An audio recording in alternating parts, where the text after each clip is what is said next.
That Washington football team is really fucking good. Everything we do is going to be about winning. Okay, we're going to learn to do things the right way, and that's the only way we're going to do them. Because if it doesn't help us, we're not doing it, man. That's just as simple as it gets. Win the Super Bowl. That's I mean it, too. You know, one of the things that the only reason you become a head coach in this league, in my opinion, is to win. That's it. That's the bottom line. If you do it for any other reason, you're wrong.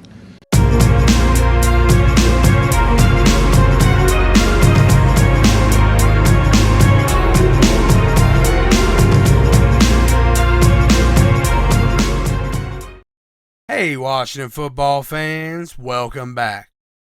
So today's video is kind of two different things. First, it's a list of free agents that I think provide the best value added to the team, talent per dollar. Now I've talked about a lot of these guys before in other videos, but this is just kind of slimming everything down, making it more digestible and more realistic. I also kind of want to use this video so that more Washington football fans get a better idea of how fast the cap goes and get a realistic look at what we can actually afford. But before I jump in, I'd like to take a minute to stop here and ask if you could please consider hitting that like button, subscribing down below, and ringing that bell so you can come back and get my takes on all things Washington football team. I would greatly appreciate it. Thanks. Okay, so I think we need to add some real talent to this team. We need to fill some glaring holes, and we can do that in free agency as well as the draft. I also think it's very important, if we want to grow this team into a successful one, that we do it very intelligently and not just grab the shiniest new toy imaginable. We just don't go after the absolute top tier dream players. We need to look for talented players that can be an immediate improvement while young enough to still have potential for growth with our coaching staff to provide stability at their position for years to come. I also think it's paramount that we do this for the best possible price. I don't think we need to be going after all-pro proven beasts that come with all-pro proven beast price tags. I think we need to look for younger guys that have flashed that type of play, but haven't put it all together consistently yet. The guys with major talent that aren't getting a chance to show it because of their situations maybe, that's how we end up with more players like Logan Thomas, J.D. McKissick, Charles Leno, Wes Schweitzer, DeAndre Carter, Cornelius Lucas. Some of the best players on this team were very thrifty pickups. And that's exactly how we should approach things this year. But with possibly an eye for a bit more impact. And luckily, we have a very decent cap situation to start with. So I'm going into this under the assumption we're going to be doing the smartest thing and either releasing Landon Collins with a post June 1st designation that doubles the $6 million we could have, had from restructuring him to $12 million, or moving him to linebacker and renegotiating his contract. With that huge difference in money, it's probably in Lando's best interest to play ball, commit to the switch, and maybe he could possibly end up with an extension that gives him longer job security while lightening our cap. We could also restructure a few of our other big contracts, really add some money, and maybe even extend some guys out to spread their cap hit out a bit more. Now, I'm not going to try to guess extensions. I'm just going to assume we make some restructures. I think we need to avoid Leno and Allen's because they just got their contracts, and saving them for later could possibly help out next year when we have some very important free agents. We could restructure them then if we need the room. And I also went ahead and cut out the low tier contracts that guys we signed, when we had injuries or COVID problems. These are a bunch of contracts that were almost $1 million, around like 750, 800. Cut those out. There's like 10 of them. Cut those out. And after doing all that, we can hop back up past what our original figure was before we signed Leno we end up with a whopping $74.3 million. It's usually not a good idea to restructure if you don't have to, but I think doing it this year really gives us a chance to get some pieces in place that could really elevate this team. And so I'm making this a top 10 list, kind of cheating a little bit to do it by including Tim Settle here and the $3 million. Going to go ahead and subtract the $3 million there that he's going to be paid. Now, he was actually valued at 1.07 mil by over the cap, and I think that's crazy cheap. So, I doubled it and a little bit more. But, looking at what Ioannidis gets paid as a pass rush specialist, that's only $6 mil a year. So maybe that contract value makes sense for Settle. But went ahead, gave him the $3 mil. He's technically number 10. Also cheating a little bit by not counting Joey Sly in the top 10 here. But I am going to count the 1.5 mil his contract's probably going to cost. I'm going to go ahead and subtract that. With those two gone, we're down to 69.8 million cap space there. Nice number, but this stuff goes quick if you're reckless, and I think you'll get the idea by the end. Even with as frugal as I am with my suggestions, you'll see the cap start to melt. Okay, first and foremost, the most important upgrade of the offseason, number one, quarterback Marcus Mariota. I'm not going to spend a whole lot of time here. I've got an hour-long video explaining why he's far and away the best quarterback option. But in short, outside of a ton of untapped potential, he's a perfect fit for the offense. And PFF projects him at $8 million a year, which is basically stealing. And he made 3.5 last year. So I think he could be a little cheaper than even that $8 million, which is ridiculously amazing price. I think he'll thrive here. Check out my last video. Really goes into it. But next, after that, it might not be the biggest need, but I think it's by far one of the most perfect free agent signings we can make from every angle imaginable. And that's number 2, Connor Williams, offensive guard from Dallas. In my opinion, he's the perfect replacement for Brandon Sheriff. Very similar athleticism with a 9.68 RAS at a third the price. This year he had a 76.6 PFF grade, and that was compared to Brandon Sheriff's 73.6 this season, and Brandon Sheriff's career average of 76.7. So he's performing right in that ballpark right now. Connor's a great athlete. He was a starter from the jump, and he's consistently improved year after year, but I don't think he's anywhere near his potential. He could use some work in pass protection, which I think our coaches could handle very easily, but he excels in run blocking, where he makes an impact in the second level and affects the run down the field. And he had a very uncharacteristic 15 penalties this season compared to the max of 6 he had before. His worst, was 6 before. 6 penalties a season. And I have faith that John Matsko can knock that number down to sub 5 easily. I mean, if you look at what he did with Charles Leno, he was a fan favorite, but before Charles Leno came here, he had multiple 13 penalty seasons. He basically alternated between 6 and 13 penalty seasons over his 7-year career.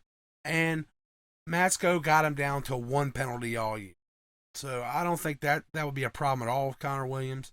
But his big penalty numbers, Dallas benching him for basically 4 games in the middle of the season, those things struck a huge blow to his trade value and brought him down quite a bit. Some people had him ranked in the 20s before the season, dropped him all the way to the 70s.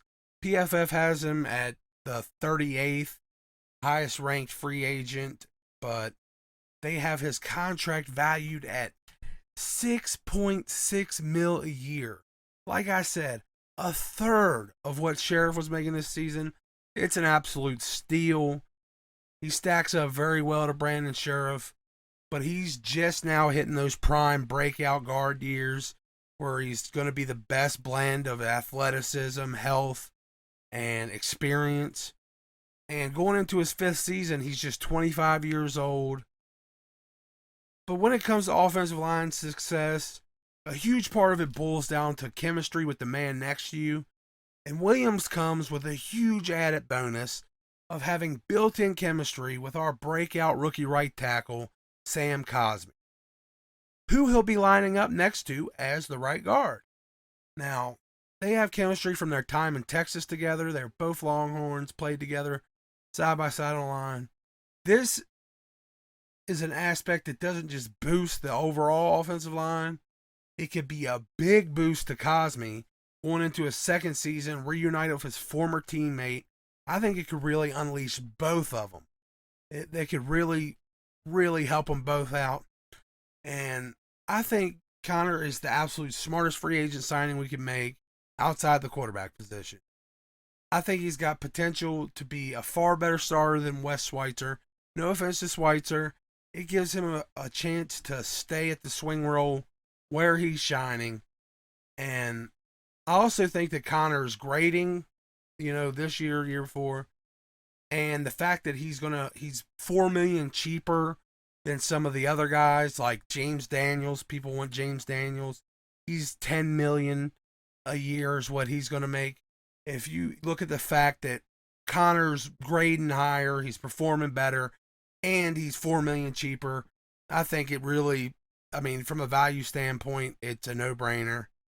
And yeah, most importantly, not only is he a perfect fit for all the reasons listed, but we get to make sure Dallas doesn't get him back at a discount, and the price we can get him for also should mean that Dallas doesn't get any more than a 4th round compensatory pick for him. I think it should probably end up being later. It's a rare triple whammy where we take something from Dallas that improves our team while giving them back as little as possible. Perfect target. Like I said, big brain move. Makes too much sense. Every reason imaginable. He's a need, youth, performance, potential, chemistry, price, and fit. Connor Williams, man, we got to get this guy. So I thought about adding a tall, long wide receiver to replace Chris Sims. I've been pounding the table all year talking about DJ Chark going into this free agency, and Marcus Valdes-Scantling offers, a similar player, even if slightly less consistent, being, that tall with 4.3 speed. They're both upgrades over Sims, but that's not really what we're missing. We've already got plenty of speed, and while they are rare combinations of length and speed, we need a tall, big-bodied, physical receiving option, and we also kind of need a pass-catching threat at tight end to augment Logan Thomas. And since blocking isn't really a concern because we have Bates and Reyes, I think we kind of combine the two, a big-bodied receiver, a pass-catching tight end, and I think the perfect player for that would have been Mike Gesicki. But Mike Gesicki is projected to make $13 million, and that might not be the best use of funds, even with leaving a receiver off and just doing this as a flex piece to combine. I think with having Pete Honer as part of the staff, that could allow us to go for a cheaper option that might have some question marks. And then we have faith that old Pete can maximize their potential. Now, Evan Ingram really bridges the gap between those tall, fast receivers I was talking about and the tight end position with his 4.42 speed. And I'm sure Honer could iron out his drop issues and even improve him as a blocker. but he's still projected by PFF to have a $9 million a year contract, which puts us, puts him over Logan's contract, and it could cause some strife. And with that in mind, number 3, my favorite option is tight end O.J. Howard. He gives us the much needed size to go with our speed, even though he's no slouch there either with 4.51 speed. But he's 6'6" and 251. That's 3 inches taller and 11 pounds heavier than Evan Ingram. And Howard's also flashed elite grading at the tight end position. In 2018, PFF graded him at an 88.9 elite grade. And also, in 2020, through limited use, he graded out at an 80.1. Both of those are above Mike Gesicki's career best, 78.1. Now, I also considered David Njoku here, but I don't think he's really an option. He's projected at 12.5 mil, and that's just too rich, especially because I think Howard outshines him from athleticism and potential, and of course, contract cost. O.J. Howard, he's going to take a bit of a dive because of his injuries and the inconsistent use from his team. And this should bring him down to Logan's current contract type of money, around 6.5 mil. And for that money, we can get a guy that Pete can turn into the type of elite tight end that he was supposed to be coming out, and that he has flashed in the past. But I think Pete can get it out of him on a consistent basis, and I think he would be a great addition at a price that leaves us enough room to add some size to the receiving core with another high-end potential bargain option that just happens to be a local wide receiver. And that's Travis Fulgham, 6'3", 215 pounds, big, strong wide receiver, great contested catcher. He's from right in our backyard in Ashburn, Virginia. And he had a bit of a breakout season in 2020, coming off the Eagles practice squad to put up some great numbers before, for some reason, being let go. He didn't play anywhere this year, but found his way onto the Broncos practice squad. This guy can come in and be everything Antonio Gandy Golden was supposed to be when we drafted him. And he matches up so well physically. Look at the RAS numbers. Check this out. And he's at least shown flashes that, he can go out and take over games like he did in the Steelers game. We can bring this guy in for practically no money at all. He also very well stacks up to Mike Williams athletically, who's a super high-end option that would almost break the bank to bring in. But these guys stack up very well.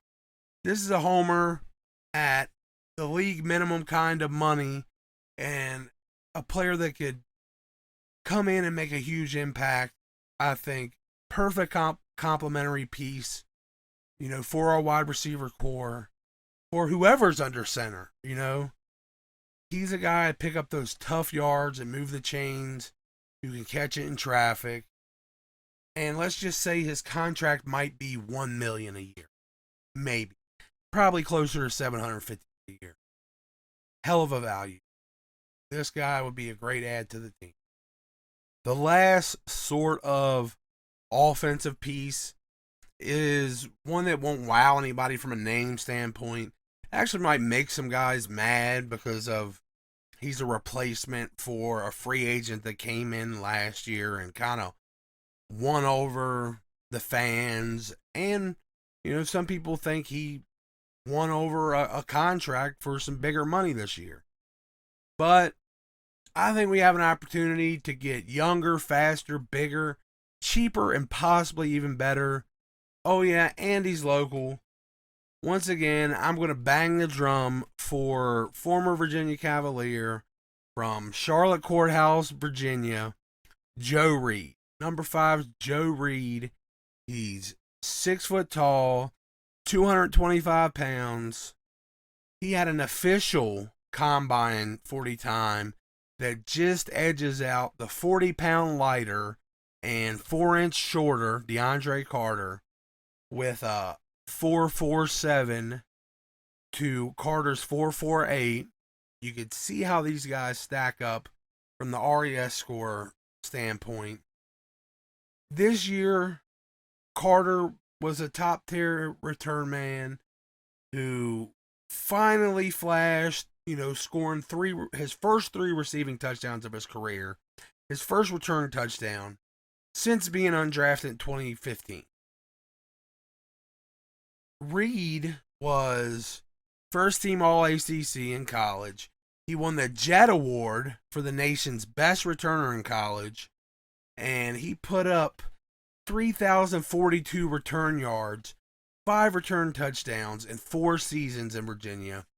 He also showed some chops offensively with 1,465 yards and 17 offensive touchdowns in that same period, rushing and receiving. Reid was drafted in 2020 in the 5th round by the Chargers, and as a returner in 11 games as a rookie, he netted 437 yards. This year, found himself on the practice squad receiving the Antonio Gibson treatment, where they were trying to convert him from wide receiver to running back, with receiving potential. This is a guy that we can easily sign off their practice squad for a third of the $3 or $4 mil that DeAndre Carter is going to be seeking next year.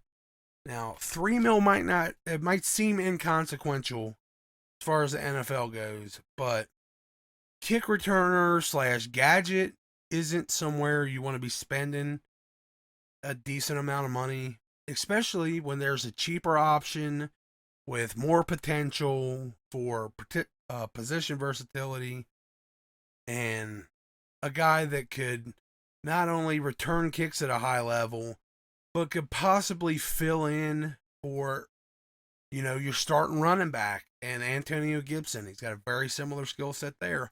Or your number 2 wide receiver. He could fill in for Curtis Samuel. They kind of have the same skill set. Now, I'm not saying he has the same potential. I mean, maybe he does. But he could still turn into a special player, like a high-end supercharged version of what Isaiah Wright was supposed to be, with elite speed. Plus, local guy on a cheap price, finished the season on the practice squad. He's on a reserve futures contract, so we should offer him an active roster spot going into next season at the low cost of $1 million to get him, bring him home.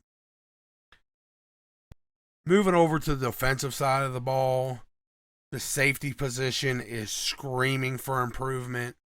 Number 6, we got Justin Reid. Justin's a victim of misuse by a horrible Texans team that moved an elite athlete, 9.76 RAS score, free safety, from the position where he excelled in his first 2 seasons and graded at a combined 80.4 overall with an 87 coverage grade and 14.1 forced incompletion rate, all according to PFF. They took him from there and moved him to the strong safety position where he struggled for the last 2 seasons. And that's just one of the many crimes against football the Texans have committed. But I'm not here to complain about that. I'm here to try to sell to you the fact that he has elite potential. And he's a great value when compared to the bank-breaking $16 million that PFF's 8th ranked free agent, Marcus Williams, carries with him. Now, I love Marcus Williams. I was team shank your mama with a rusty spoon if it meant bringing him here last free agency.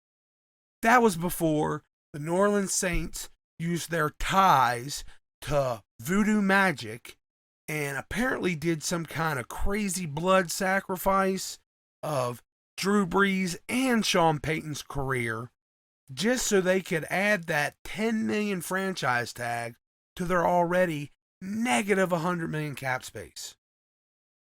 Now, I was all about getting him last year, but this year we have the option to add a guy for probably half the price that's slightly younger, more athletic, and has the potential to provide a similar impact to this defense. The best part is, no matter what we end up doing with Landon Collins, if we restructure, we end up with 6, that almost covers his bill. If we let him go, we end up with 12. We can get him and another guy. You know, whatever happens, we move him to linebacker, renegotiate. We end up with the money easy to cover Justin Reid.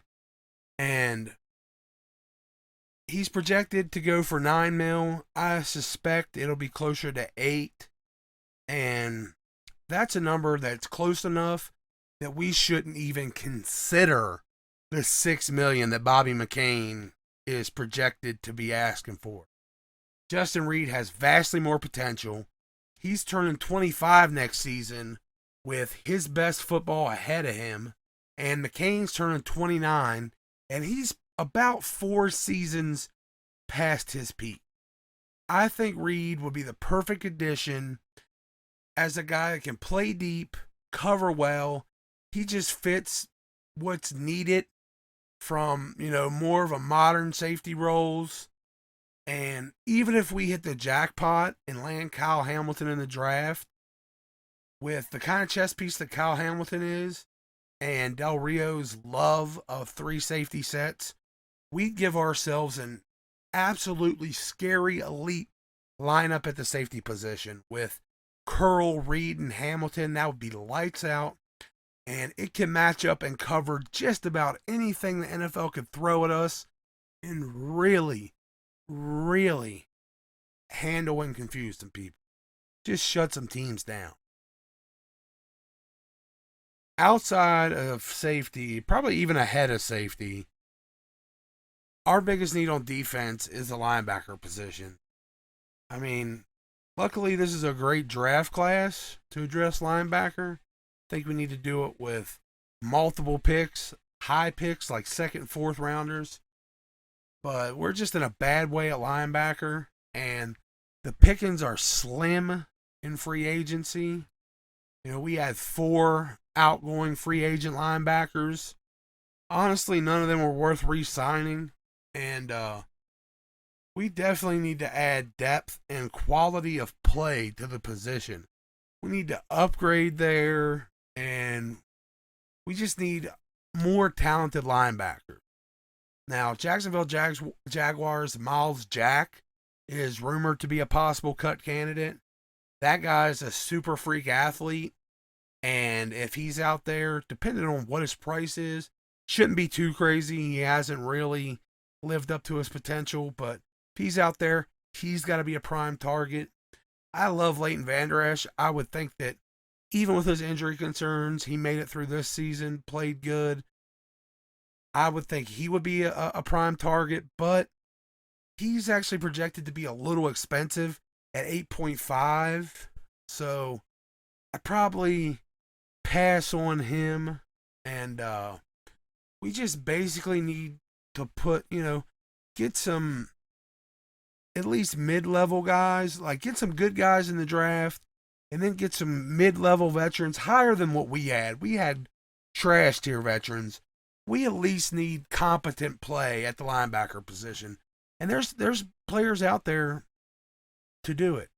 But we just basically need somebody intelligent enough and experienced enough to hold down the mic, get the plays in, consistently stop the run, and let Holcomb and Davis and Hudson and hopefully those 2 rookies develop and roam the outside, while having a cheap price tag.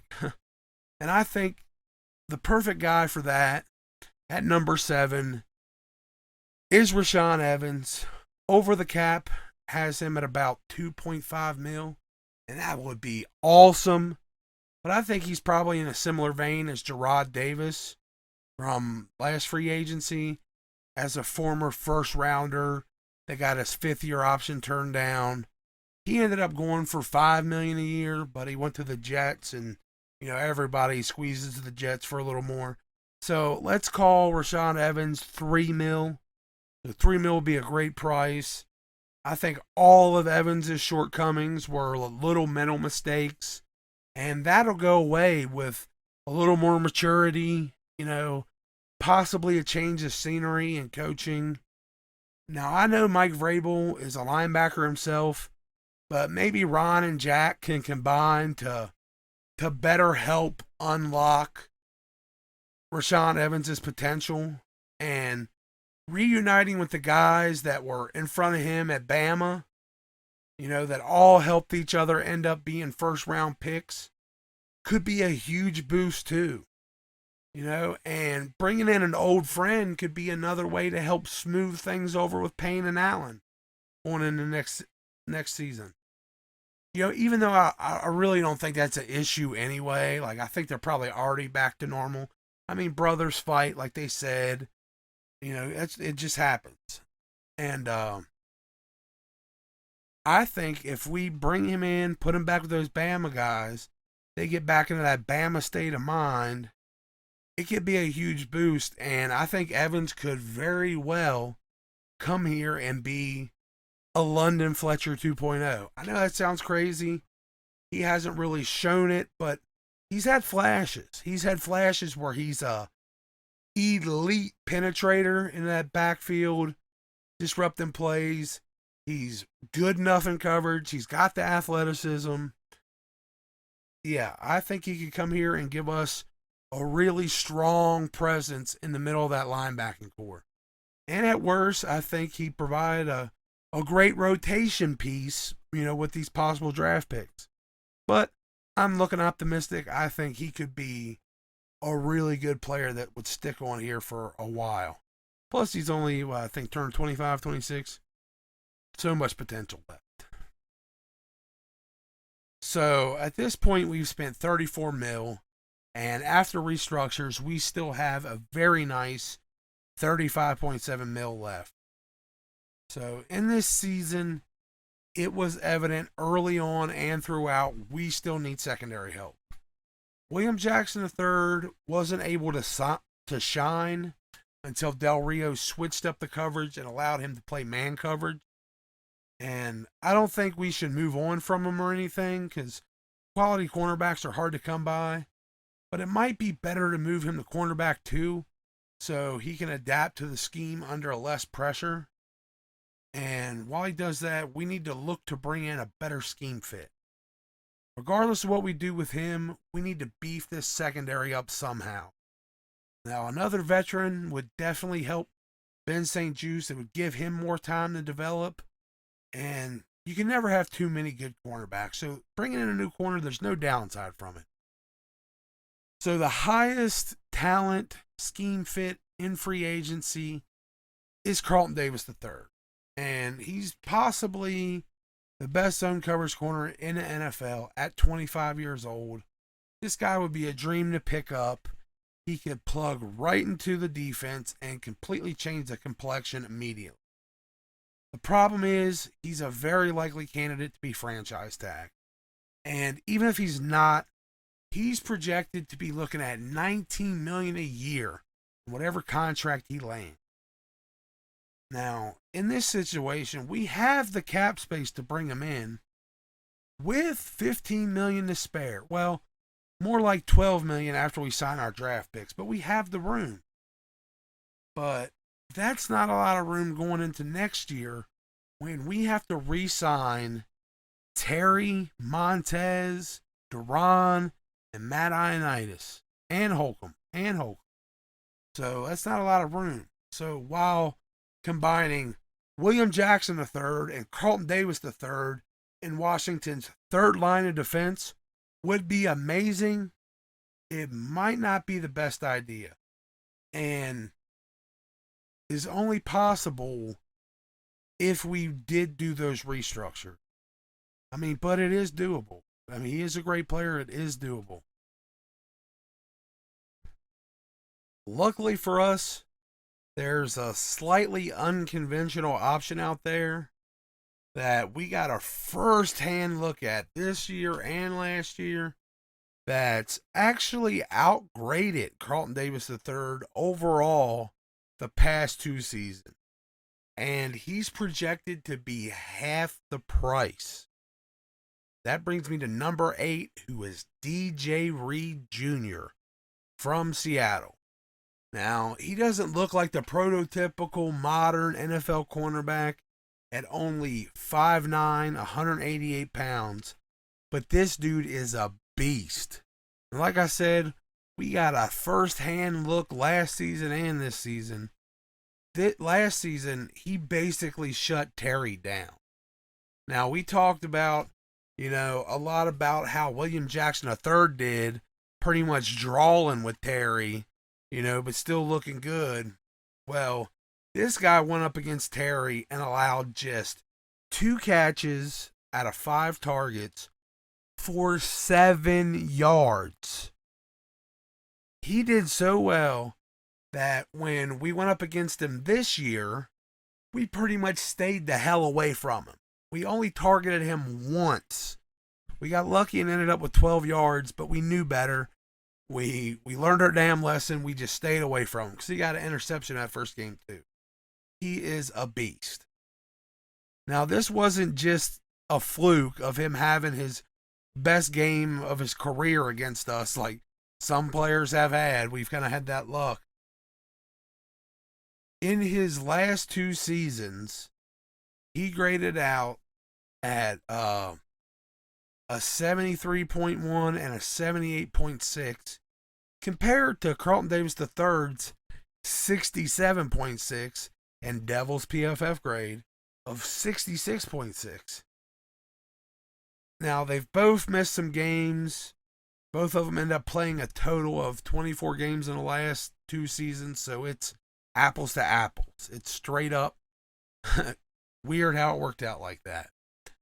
Now, Reid ended up with 23 more solo tackles at 108, while Davis ended up with 12 more pass defenses at 29.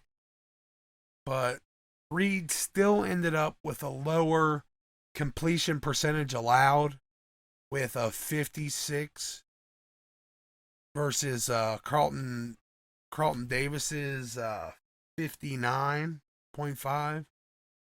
And Reid only gave up 911 yards on 147 targets for 6.3 yards per target.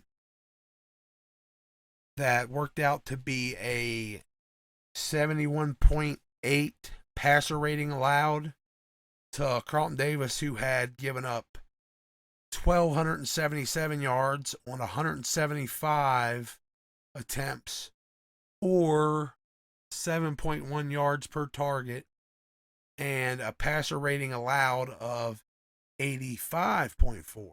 So, I mean, DJ Reid outdid him pretty well there in coverage. And top it all off, he graded at a 85 in run defense over the last 2 seasons. So, even at his size, he plays the run well, gets up there, puts his nose in it. And it's just crazy that at that size, he's doing this well, playing top tier football on the outside at cornerback. It's just crazy. But it's also his size that's going to keep that asking price so low. And PFF projects him to be about $9 million a year. And like I said, that's half of Carlton Davis III's asking price. That, along with the fact that he does his best work in zone coverage, makes him the perfect fit for us. That type of value encouraged me to add one more piece to the secondary / slot, and It's a guy I've talked about before, but his value and ability are just too good, and he needs to be rescued from his current awful situation, just like his teammate Justin Reid, and that's Desmond King. He's going to be coming in at number 10 here. He's one of the best, if not the best, nickelbacks in the NFL. And he came out the gate in 2018, 2019 with elite performances that netted him an 85.7 and a 90.5 PFF grade, respectively. And since then, a midseason trade and misuse from two different defenses has led him to a decline in production. But he's just turned 27. He still has a lot of tread left on the tires. And bringing him here to play nickel and zone coverage, where he excels, should return him to his former glory, especially with the pieces he'd have around him. You know, dropping Justin Reid back behind him deep instead of basically beside him like in Houston. You know, that'll go a long way to returning them both to their sweet spots. And along with that, you know, hopefully returning them to that high-end play they've both shown in the past. What makes it the best, though, is the fact that he's coming off of a 1-year, $3 million contract in Houston that he ended up having a down year in. So we're probably looking at that same $3 million to bring him here, or even the veteran minimum. And he's going to be looking to shine, especially if he comes here in his old role and he can show everybody he's still got it. And I really think he could ball out and just shut it down at that position again here for us. And at $3 million, that is just something you don't pass up on. Like, this guy is far too talented for us not to pick him up, basically. After all that, we have $23.7 million left.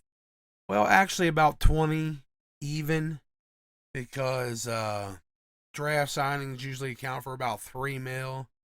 Maybe more for us, because I think we could possibly trade back and pick up a few extra picks. But that's a discussion for another video. So that 20 mil gives us a lot of room to get a couple extensions done this offseason if we wanted to. Or if not, you know, fill out the linebacker position with a couple more bargain free agents. Like I've talked about in previous videos, there's guys out there. Or we could use that cap space and we could trade for a high potential linebacker nearing the end of their contract. Get him here and then extend him with that money. You know, somebody like Tremaine Edmonds or Miles Jack. But hopefully there's rumors both those guys could be released, and that'd be great. We could definitely jump on them with that 20 mil. Or a big swing for Roquan Smith, who's entering his last year. Like, we could, you know, try to trade for him and then lock him down for years to come, because he's a monster. Or, you know, even we could, you know, add some trade for, you know, some later picks for some solid rotation guys. That'll be, you know, a lot cheaper draft pick wise and price. You know, like your Jerome Bakers, Raekwon McMillans, Bobby Okereke's, Dre Greenlaws, Mac Wilsons, those kind of guys. So, what do you guys think? Would you prefer we just go after one or two huge splash players?